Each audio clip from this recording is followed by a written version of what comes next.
11th class का topic है cell division, कोशिका विभाजन। आपने देखा होगा कि कोशिकाओं का विभाजन होता है तभी शरीर की वृद्धि होती है। पौधे हो चाहे जंतु हो, उनमें कोशिकाओं का विभाजित होना बहुत जरूरी है। तो सबसे पहले हम देखेंगे सेल डिवीजन होता क्या है।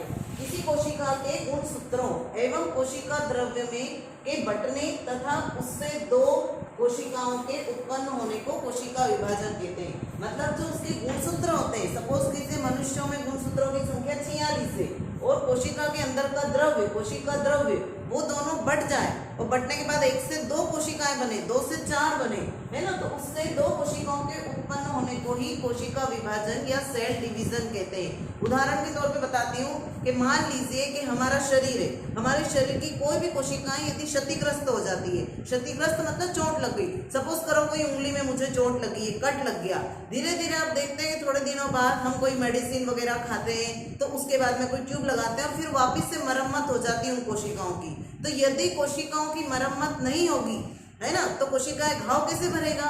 और वो मरम्मत कब होती है, जब कोशिकाएं विभाजित होती है, उनमें विभाजन होता है। तो उसके आधार पर भी कोशिका विभाजन 2 प्रकार का होता है। एक होता है, सबसे पहले 3 प्रकार का इसलिए बताया गया है कि मेन तो ये दोनों है, लेकिन एक होता है असूत्री विभाजन, जिसको कहते हैं प्रत्यक्ष कोशिका विभाजन या एमाइटोसिस या प्रत्यक्ष केंद्रक विभाजन। आपने देखा होगा प्रोटोजोआ में, है ना, सूक्ष्म जीव जो होते हैं, साइनोबैक्टीरिया, जीवाणु कोशिका, इनमें आपने देखा कि इनमें क्या होता है कि अमीबा में आपने देखा कि डायरेक्ट केंद्रक का विभाजन हो जाता है। क्या होता है अमीबा में, ये अमीबा में एक अमीबा है ना, इसका एक केंद्रक है, फिर इससे क्या होगा, यहाँ पे 2 नए अमीबा बनेंगे। लेकिन वो कब बनते हैं कि जब इस अमीबा का यहाँ बीच में से ये ऐसा डमरू के आकार का शेप बन जाता है और इसका जो केंद्रक होता है वो भी ऐसा बीच में से संकीर्ण हो जाता है और उसके बाद में ऐसा डिवीजन हो जाता है।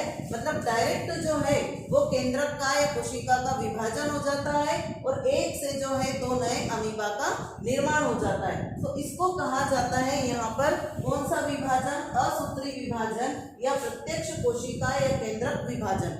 दूसरा विभाजन होता है समसूत्री विभाजन या जिसको कहते हैं अप्रत्यक्ष कोशिका विभाजन या माइटोसिस। इसकी होती है 5 अवस्थाएं। इंटरफेज जिसको हिंदी में कहते हैं अंतरावस्था, प्रोफेज पूर्वावस्था, मेटाफेज मध्यावस्था, एनाफेज पश्चावस्था और टीलोफेज अंत्यावस्था। ये 5 अवस्थाओं के द्वारा एक समसूत्री विभाजन या इंग्लिश में कहते हैं माइटोसिस पूर्ण होता है। और ये ध्यान रखिए कि ये समसूत्री विभाजन केवल कायिक मतलब हमारी बॉडी बनाने वाली या दैहिक कोशिकाओं में होता है, जनन कोशिकाओं में नहीं होता है, केवल कायिक कोशिकाओं में। और इसके दौरान गुणसूत्रों की संख्या समान होती है, इसीलिए इसको समसूत्री विभाजन कहते हैं। जैसे 46 गुणसूत्रों की संख्या है मेन कोशिका में, जनक कोशिका में, तो संतति कोशिका में भी 46 ही रहेगी। अगर ऐसा नहीं हुआ, सपोज करिए कि उंगली है, वो उंगली कट गई, है ना, अब यहाँ पे यदि समान कोशिकाएं नहीं बनेगी तो उंगली यहाँ से उभरी हुई आ जाएगी। यदि कोशिकाओं का विभाजन असमान हुआ तो उंगली कैसी होगी, उभरी हुई। और यदि ऐसा असमान विभाजन होता है, ऊतक असंगठित बनते हैं, तो उसका परिणाम होता है कैंसर। यदि कोशिकाओं में विभाजन समान नहीं होता है और ऊतक असंगठित रूप से बनते हैं तो उसका परिणाम क्या होता है, कैंसर। इसे समसूत्री विभाजन के दौरान गुणसूत्रों की संख्या समान होना बहुत जरूरी है। तो अब यहाँ ये 5 अवस्थाएं, ठीक है। अब अर्धसूत्री विभाजन, अर्धसूत्री विभाजन को न्यूनकारी विभाजन भी कहते हैं, इंग्लिश में इसको मियोसिस कहते हैं। इसका नाम ही अर्धसूत्री है, मतलब गुणसूत्रों की संख्या आधी रह जाना।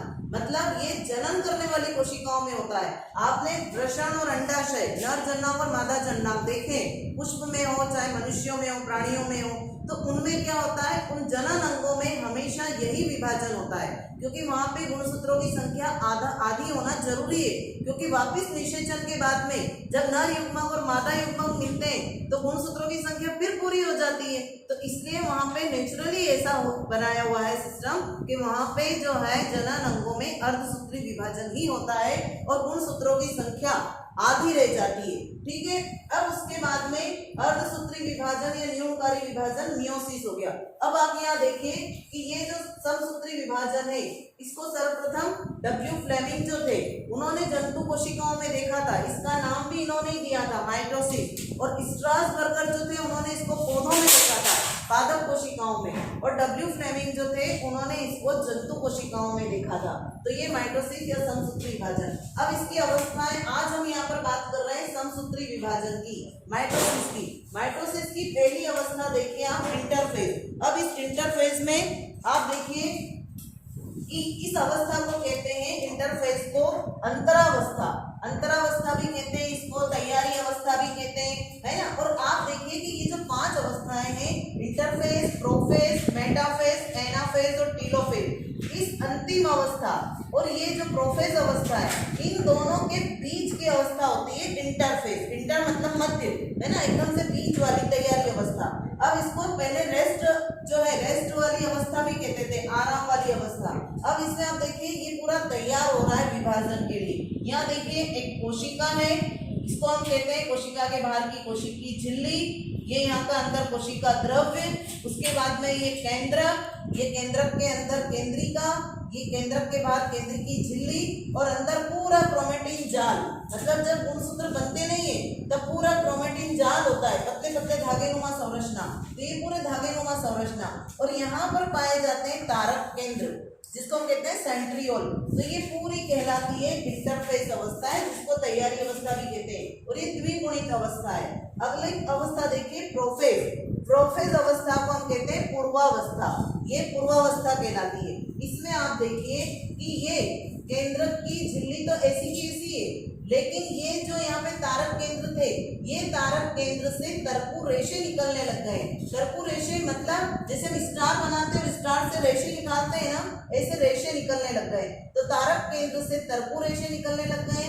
यहाँ पे केंद्रिका, आपको देखो केंद्रिका विलुप्त होती हुई दिखाई दे रही है, मतलब धीरे धीरे गायब हो जाएगी ये, और धीरे धीरे ये केंद्रक भी पूरा विलुप्त हो जाएगा। केंद्रक भी विलुप्त होगा, केंद्रिका भी विलुप्त हो जाएगी। तीसरी अवस्था में देखना आपको कहीं नहीं दिख रही है ये, तो ये केंद्रक और ये केंद्रिका विलुप्ति की अवस्था में है। और जो यहाँ पे पूरा क्रोमेटिन जाल था, मतलब गुणसूत्र जो धागेनुमा संरचना में थे, ऊन जैसे दिखाई देते, जैसे ऊन का बोला होता है ना, वैसे। और यहाँ पे ये धीरे धीरे जो है इन्होंने जोड़े बनाना शुरू कर दिए। तो इस अवस्था को कहते हैं प्रोफेज। प्रोफेज के बाद आती है तीसरी अवस्था मेटाफेज, जिसको कहते हैं मध्यावस्था। इसको हमेशा ध्यान रखना, मध्य, मध्य मतलब सेंटर में, बीच में। इसमें गुणसूत्र क्या होते हैं, बिल्कुल बीचों बीच जम जाते हैं। देखो आगे यहाँ पे बिल्कुल बीचों बीच जम रहे हैं, गुणसूत्र मध्य में जम रहे हैं। और ये दोनों जो थे तारक केंद्र, ये अलग अलग ध्रुवों पे पहुंच गए अपने अपने। इसको कहते हैं एनिमल पोल, एनिमल ध्रुव, इसको कहते हैं वेजिटल ध्रुव। और दोनों ध्रुवों पे पहुंच गए। तरकु रेशे आपस में मिलके इन्होंने पूरा, दोनों इनसे निकल रहे, दोनों ध्रुवों से, और पूरा तरकु रेशों का एक यहाँ पे जो है पूरा जाल बिछा हुआ है, और उनके ऊपर आप देखिए पूरे गुणसूत्र जो है वो मध्य में जम गए यहाँ पर। तो इसको कहते हैं मेटाफेज अवस्था। अब मेटाफेज के बाद में यहाँ पे आप देखिए, ना तो यहाँ केंद्रिका दिख रही है आपको, न यहाँ केंद्रक दिख रहा है, सब यहाँ पे विलुप्त हो गए। और उसके बाद में आती है एनाफेज अवस्था। एनाफेज अवस्था को कहते हैं पश्चावस्था। इस एनाफेज अवस्था में आप देखिए कि तरकु रेशे तो ऐसे कैसे बने हुए हैं, किससे निकल रहे हैं ये तरकु रेशे, तारक केंद्र से। इस तारक केंद्र से तरकु रेशों के ऊपर जो गुणसूत्र है वो अलग अलग हो गए, उनके जोड़े भी अलग अलग हो गए, और ऐसे एक जोड़ा ऊपर की ओर, एक जोड़ा नीचे की ओर। और यहाँ पे सेंट्रोमियर भी 2 में विभाजित हो गए। और ये देखिए, इस सेंट्रोमियर से गुणसूत्र की एक भुजा, इस सेंट्रोमियर से गुणसूत्र की एक भुजा, मतलब ये दोनों उल्टे वी के ए के आकार के दिख रहे हैं, और ये यहाँ पे वी के आकार के दिख रहे हैं। इसमें गुणसूत्र वी, जे, आई ऐसी इनकी आकृति बन जाती है। इसकी पहचान है ये, और ये इनकी पहचान ये है कि ये ध्रुवों की ओर जाते हैं, तो इसलिए इसको कहते हैं एनाफेज या पश्चावस्था। फिर उसके बाद में अंतिम अवस्था आती है अंत्यावस्था, जिसको कहते हैं टीलोफेज। टीलोफेज अवस्था में फिर से क्या होता है कि वापिस से ये गुणसूत्र जो होते हैं, जब ये ध्रुवों की ओर चले जाते हैं, ये वाला ध्रुव की ओर, ये ध्रुव की ओर, और फिर यहाँ आने के बाद में वापिस से ये ऊन के गोले के समान संरचना बना लेते हैं गुच्छे में, और फिर यहाँ पे केंद्रिका बन जाती है, फिर तारक केंद्र बन जाते हैं। देखिए आप, तारक केंद्र, केंद्रिका, क्रोमेटिन जाल, ये केंद्र की झिल्ली पूरा बन गया यहाँ पे, और इनके बीच में एक प्लेट बन गई और उससे विभाजन हो गया और एक कोशिका से दूसरी नई संतति कोशिका बन गई, और दोनों बिल्कुल समान है क्योंकि इस विभाजन का नाम ही समसूत्री विभाजन है, और इन दोनों में गुणसूत्रों की संख्या समान रहती है। इसी को कहते हैं समसूत्री विभाजन, और ये होता है हमारी दैहिक कोशिकाओं या कायिक कोशिकाओं में, जो 5 चरणों में पूरा होता है: इंटरफेज, प्रोफेज, मेटाफेज, एनाफेज और टीलोफेज। इसको हम एक चार्ट के माध्यम से देखेंगे। आप देखिए इसको, यहाँ पे इंटरफेज मतलब तैयारी अवस्था। ये देखिए, ये कोशिका के बाद में ये पूरा यहाँ पे केंद्रक, ये केंद्रिका, ये क्रोमेटिन जाल, ये दिखाई दे रहा है आपको, ये इंटरफेज अवस्था। प्रोफेज में यहाँ पे आप देखिए तारक केंद्र, ये तारक केंद्र जिनसे तरकु रेशे निकलना चालू हो गए, ये तरकु रेशे निकल रहे हैं, है ना। और ये जो यहाँ पे केंद्रिका है, और उसके बाद में ये केंद्र की झिल्ली और ये केंद्रक, और इसके अंदर ये केंद्रिका, और ये गुणसूत्र जो है इन्होंने पैर में इकट्ठा होकर जोड़े बनाना शुरू कर दिए। तीसरी अवस्था है मेटाफेज, जिसमें आप देखिए कि तरकु रेशे बन गए, और उन तरकु रेशों के ऊपर सेंटर में यहाँ पे जो है गुणसूत्र जम गए हैं मध्यावस्था में, इसलिए इसको कहते हैं मेटाफेज अवस्था।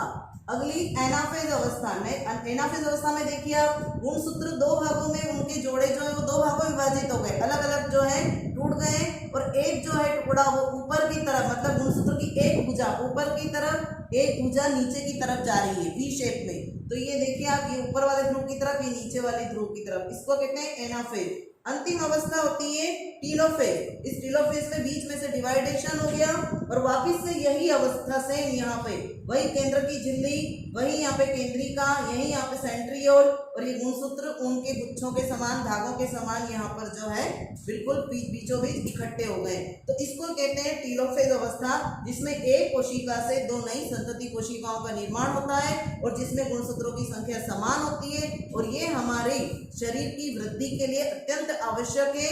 और हमारी जो कोशिकाओं की, जो हमारे शरीर में अगर किसी प्रकार की कोशिकाएं क्षतिग्रस्त हो जाती हैं, उनकी मरम्मत करने के लिए यही विभाजन होता है, जिसको हम कहते हैं समसूत्री विभाजन। ओके।